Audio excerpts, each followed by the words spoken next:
key headline crossing just an hour ago. Anne-Marie broke it down, an individual we've been tracking for quite a while. የፋርስ ባህረ ሰላጤ ሀገራትን ወዳልተፈለገ ግጭት ያስገባው እስራኤልና አሜሪካ በኢራን ላይ የጀመሩት ጥቃት ሶስተኛ ሳምንቱ ላይ ገብቷል። በዚህ ቀውስ በርካታ የገመቴ ክስተቶች መፈጠራቸውን ቀጥለዋል። ከቴል አቪቭ የወጡ መረጃዎች እንደሚያሳዩት የኢራን ከፍተኛ ብሔራዊ ደህንነት ምክር ቤት ዋና ኃላፊ የነበሩትን አሊ ላራጃኒና የኢራን አብዮታዊ ዘብ የበጎ ፈቃደኞች የባሲጅ ሚሊሻ መሪ ጄኔራል ጎላም ሬዛ ሱሌይማኒ ሕይወታቸው ማለፉን የእስራኤል መከላከያ ሚኒስትር እስራኤል ካትዝን መግለጫ ተንተርሰው አስነብበዋል። ዛሬ ደግሞ ከቴህራን የወጡ ዘገባዎች ሁለቱ ጄኔራሎች ሕይወታቸው ማለፉን ይፋ አድርገዋል። እናም ኢራን በቀል የከፋ ይሆናል ስትልም ዝታለች። ዌስት ጄሩሳሌም ላይ ያንዳንዱ በቀል ድርብ በቀል መልሳለሁ ያለች ሁኔታ ወደ ከፋ ደረጃ መድረሱን የሚያሳይ ሆኗል። ይህ የፋርስ ባህረ ሰላጤ ጦርነት በርካታ መስቀልቅል ሁኔታዎችን በመካከለኛው ምስራቅም ፈጥሯል። የአሜሪካና እስራኤል ጥምር ዘመቻ በፈረንጆቹ የካቲት 28 ጥቃት መክፈቱን ተከትሎ የኢራን የፊት መስመር ተሰላፊ ባለስልጣናት ሕይወታቸው አልፏል። ቀዳሚው ተጠቂ የኢራን ሁለንተናዊ መሪ አያቶላህ አሊ ኻሜኒ የሀገሪቱ ጠቅላይ ቁንጮ የነበሩት አሊ ሻምካኒ የቀድሞ የከፍተኛ ብሔራዊ ደህንነት ምክር ቤት ጸሐፊና የአሁኑ የጠቅላይ መሪው ከፍተኛ አማካሪ የነበሩ ሜጀር ጄኔራል አብዱራሂም ሙሳዬ የኢራን እስላማዊ ሪፐብሊክ የጦር ኃይሎች ጠቅላይ አዛዥ፣ በወታደራዊ መዋቅር ውስጥ ከፍተኛ ተሰሚነት ያላቸው የሀገሪቱ መደበኛ ጦር የአየር ኃይልን የባህር ኃይልንና የአየር መከላከያን የመምራት ኃላፊነት የነበራቸው አዚዝ ናስሪዛዳህ የመከላከያ ሚኒስትር የነበሩ ጄኔራል ጎላም ሬዛ ሱሌይማኒ የኢራን አብዮታዊ ዘብ የባሲጅ ሚሊሻ መሪ የነበሩና በሀገር ውስጥ ለሚነሱ ተቃውሞዎች ፈጣን ምላሽ በመስጠትና የፖለቲካ ተቋሚዎችን በማፈን ረገድ ትልቅ ሚና የነበራቸው ጄኔራሉም በዚህ ተግባራቸው ምክንያት በአሜሪካና አውሮፓ ህብረት ማዕቀብ የተጣለባቸው ግንባር ቀደም የኢራን ኃላፊዎች ነበሩ። አሁን ግን በእስራኤል አሜሪካ ጥቃት በህይወት የሉም። የእነዚህ ከፍተኛ መሪዎች አለመኖር ደግሞ የቴህራን ፖለቲካን ሊያዛቦ ይችላል የሚሉ በርከት ቢሉም ሌሎች ተንታኞች ደግሞ የኢራን መንግስታዊ አወቃቀር በዚህ ከባድ ፈተና ወቅትም እንዲያልፍ ሆኖ የተሰራ በመሆኑ ብዙም ስጋት አይፈጥርም ሲሉ ይሞግታሉ።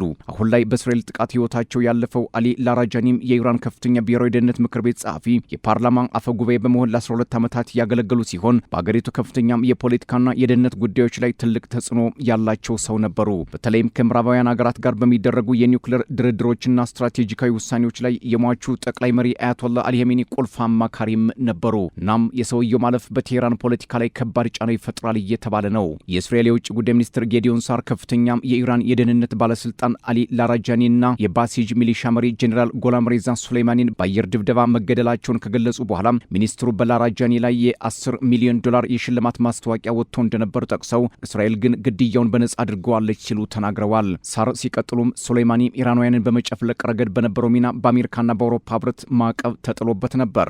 ላራጃኒም በተመሳሳይ በአሜሪካ ማዕቀብ የተጣለባቸውና የ$10 ሚሊዮን ሽልማት የተቆረጠባቸው ሰው ነበሩ። እኛ ግን ግድያውን ያለምንም ክፍያ በነጻ ፈጽመናል ማለታቸው የኢራንን ፖለቲከኞች በእጅጉ አስቆጥቷል። ጌዲዮን ሳር አክለውም የኢራኑ አዲስ ጠቅላይ መሪ ሙጅተባ ኻሜኒ ፊቱን ማሳየት አለበት ካሉ በኋላም በዚህም ስርዓቱ ደካማ እየሆነ መጥቷል ሲሉ ተሳልቀዋል። እስራኤል በኢራን ከፍተኛም የደህንነት ባለስልጣናት ላይ በወሰደችው እርምጃ በአገሪቱ አመራሮች ላይ ከፍተኛ ጉዳት ማድረሷንም ተናግራለች። አሊ ላራጃኒ ከሟቹ ጠቅላይ መሪ አያቶላህ ኻሜኒ ሞት በኋላ የሀገሪቱ ዋነኛ የደህንነት መሪ ተደርገው ይታዩ የነበረ ሲሆን ቢቢሲና አልጀዚራ እንደዘገቡት የኢራን መንግስትም ግድያውን ማረጋገጡን ነው። ጄኔራል ሱሌይማኒም ላለፉት 6 ዓመታት የባሲጅ ሚሊሻን ሲመሩ የነበሩ ሲሆን በጥር ወር ላይ በኢራን የተቀሰቀሰውን ተቃውሞ በኃይል በማፈን ረገድ ትልቅ ሚና እንደነበራቸው ዘጋርዲያን ነው እያስነበበው። የሁለቱን መሪዎች ግድያ ተከትሎ ኢራን በእስራኤል ላይ እና በባህረ ሰላጤው የአረብ ሀገራት ላይ የሚሳኤልና የድሮን ጥቃቶችን በመሰንዘር አጸፋዊ እርምጃ መውሰድ መጀመሯንም ይፋ አድርጋለች። የውጭ ጉዳይ ሚኒስትር አባስ አራግቺም ጠላት መሪዎቻችን ቢነጥቅም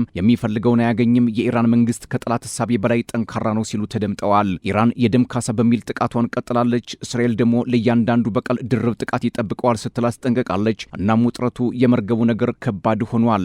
እንደ ፖለቲካ ተንታኞች የእነዚህ መሪዎች መገደል ኢራን ከአሜሪካና እስራኤል ጋር በገባችበትና በቅርብ 10 ዓመታት ውስጥ የገጠማት ታላቅ ፈተና ነውም ብለውታል። የእስራኤሉ ጠቅላይ ሚኒስትር ቤንያሚን ኔታንያሁ ግድያዎቹ የኢራን ህዝብ አገዛዙን እንዲያስወግድ እድል ለመስጠት ብሎም ስርዓቱን እያዳከምን ነው፣ ይህ በፍጥነትና በቀላሉ የሚሆን አይደለም፣ ነገር ግን በጽናት ከቀጠልን የራሳቸውን እድል በራሳቸው የመወሰን እድል እንዲኖራቸው እናደርጋለን ሲሉም ተደምጠዋል። እናም አሁን ላይ በርካታ የኢራንን መሪዎች መግደል ለእስራኤል ትልቅ ፖለቲካ ግባት እንደሆነ መገመት ቀላል ነው። ኢራን በባህረ ሰላጤው አገራት ላይ የምትሰነዝረው ጥቃትና የዓለምን 1/5 የነዳጅ ምርት በሚያልፍበት በሆርሙዝ ሰርጥ ላይ ያላት ቁጥጥር ለዓለም አቀፍ የኤነርጂ ቀውስ ስጋት ከመፍጠሩም በላይ የዓለምን ኢኮኖሚ እያናወጠውም ይገኛል። ኢራን ይህን ወሳኝ የውሃ መስመር በቴክኒክ ደረጃ ክፍት መሆኑን ገልጻለች።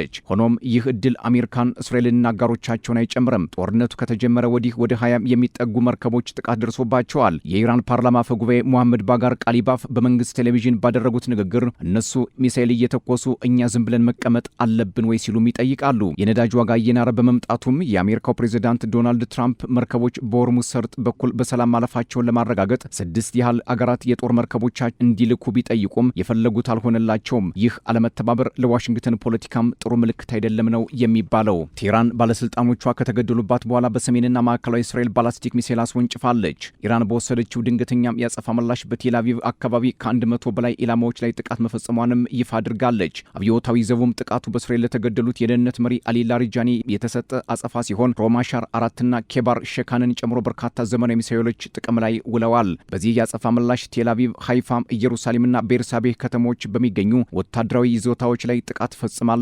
ቴህራን በተመሳሳይ የባህሬን መከላከያ ኃይል ከቴህራን የሚሰነዘሩ ጥቃቶች ከተጀመሩ አንስቶ 130 የኢራን ሚሳኤሎችንና 234 ድሮኖችን መጥቶ መጣሉን አስታውቋል። የባህሬን መከላከያ ኃይል በኤክስ ማህበራዊ ገጹ ባሰፈረው ጽሑፍ ከኢራን የሚሰነዘሩ ተከታታይ የጥቃት ማዕበሎችን በብቃት መመከቱን እንደሚቀጥል ገልጿል። ኢራን በአሜሪካ ጦር ሰፈሮች ላይ ጥቃት ማድረሷን ቀጥላለች። በኢራን ላይም ያጸፋ መልስ መስጠታቸው አይቀሬ ነው። እናም የሰላጤው ውጥረት እንዲህ በቀላሉ የሚበርድ እንዳልሆነ አመላካች ነው። ሌላው ዛሬ ከአንካራ የወጡ መረጃዎች እንደሚያሳዩት የሰሜን አትላንቲክ የጦር ቃል ኪዳን ጥምረት ኔቶ ተጨማሪ አሜሪካ ሰራሽ የፓትሪዮት የአየር መከላከያ ስርዓትን በደቡባዊ ቱርክ አዳና ግዛት በሚገኘው ኢንጅርሊክ የአየር ኃይል ካምፕ ማሰማራቱን አስታውቋል። ይህ የጦር ሰፈር የአሜሪካና የሌሎች ሀገራት ወታደራዊ አባላት የሚገኙበት ስትራቴጂካዊ ቦታ ነው። የኔቶ አባል የሆነችውና የጥምረቱ ሁለተኛው ትልቅ ጦር ባለቤት የሆነችው ቱርክ ባለፈው ሳምንት ተመሳሳይ የፓትሪዮት መከላከያ ስርዓት በደቡብ ምስራቅ ማላቲያ ግዛት በሚገኘው የኔቶ የራዳር ጣቢያ አቅራቢያ መሰማራቱንም ገልጻ ነበር። ይህ እርምጃም የተወሰደው ከጎረቤት ሀገር ኢራን የሚሰነዘሩ የሚሳኤል ጥቃቶችን ለመከላከልና የሀገሪቱን የአየር መከላከያ አቅም ለማጠናከር እንደሆነም ታውቋል። እንደ ቱርክ መከላከያ ሚኒስቴር መረጃ አዲሱ የፓትሪዮት ስርዓት በአዳና ግዛት ቀደም ሲል ከነበረው የስፔን የፓትሪዮት መከላከያ ጋር ተቀናጅቶ የሚሰራ ይሆናል ነው የተባለው። አሜሪካና እስራኤል በኢራን ላይ ጥምር ጥቃት መክፈታቸው የሚታወቅ ሲሆን አንድ የጋራ ፍላጎትም አላቸው። ያም የኒውክሌር መርሃ ግብርን ማስቆም፣ ሚሳኤል ምርትን መቀነስና የአመራር ለውጥ ማምጣት ነው። በዓላማ ግን ልዩነት አላቸው ሲሉ የፖለቲካ ተንታኞች እየተናገሩ ነው። በትራምፕ የሚመራው የአሜሪካ ስትራቴጂ ጠባብና ፖለቲካዊ ተነሳሽነት ያለው ሲሆን ያም ዋሽንግተን የምትፈልገው አሜሪካ ተኮር መሪ መሾምና ነዳጅ ዘይትን በበላይነት መቆጣጠር ሲሆን እስራኤል ደግሞ የኢራንን የመንግስት መዋቅሮች በማፈራረስና ቀጠናው ላይ የእስራኤል ተጽዕኖ ለማስፋፋት ትኩረት አድርጋ ትንቀሳቀሳለች። ነገር ግን ተንታኞች ይህን የዓላማ ልዩነት እንዳለ ቢናገሩም ትራምፕና ኔታንያሁ በዚህ ጉዳይ ላይ እስካሁን ድረስ የሰጡት አስተያየት የለም። በፋርስ ባህረ ሰላጤ የተነሳው ጦርነት በተለይም በእስራኤልና ኢራን አሁን ላይ የሚደረገው የሚሳኤል ልውውጥ ወደ ከፍተኛ ደረጃ መድረሱ ጦርነቱ ስለመራዘሙ አመላካች ነው ተብሏል።